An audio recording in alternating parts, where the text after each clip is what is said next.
Bahujan Samaj party జాతీయ అధ్యక్షురాలు బెహెన్జీ మాయావతి ఆదేశాల మేరకు అలాగే రాష్ట్ర అధ్యక్షులు బక్కా పరంజ్యోతి ఆదేశాల మేరకు మంగళవారం దేశవ్యాప్తంగా బహుజన సమాజ్ పార్టీ నిరసన దీక్షలు చేపట్టారు.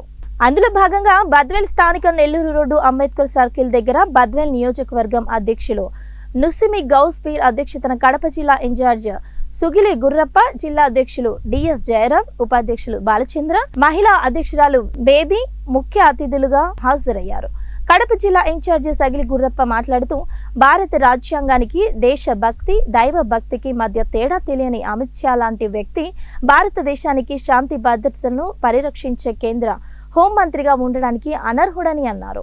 జిల్లా అధ్యక్షులు డిఎస్ జయరాం మాట్లాడుతూ భారత రాజ్యాంగ నిర్మాత బాబాసాహెబ్ అంబేద్కర్ ను కించపరిచిన అమిత్ షా మంత్రి పదవి నుండి తప్పుకోవాలి లేదా గౌరవనీయ భారత రాష్ట్రపతి తొలగించాలి అని మాట్లాడారు. జిల్లా ఉపాధ్యక్షులు బాలచంద్ర మాట్లాడుతూ భారతదేశానికి రాజకీయ స్వాతంత్రం సిద్ధించిన తరువాత భారత సమాజంలో నెలకొన్న ఆర్థిక, సామాజిక, రాజకీయ అసమానతలు రూపుమాపే లక్ష్యంతో స్వేచ్ఛ, సమానత్వం, సోదరభావంతో భారత జాతి ప్రజలందరినీ సమైక్యంగా నిలబెట్టి దేశాన్ని అభివృద్ధి పదంలో నడిపించే భారత రాజ్యాంగాన్ని నిర్మించుకోవడం జరిగిందని అన్నారు.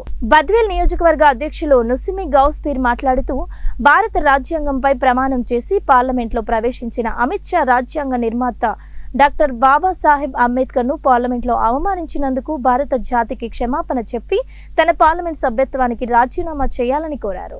అనేక వాక్యాలను దురుసుగా ప్రవర్తించి మాట్లాడాడు. దాని దేశవ్యాప్తంగా ఉన్నటువంటి బహుజన ప్రజలందరూ కూడా ముక్త కంఠంతో వ్యతిరేకిస్తున్నారు.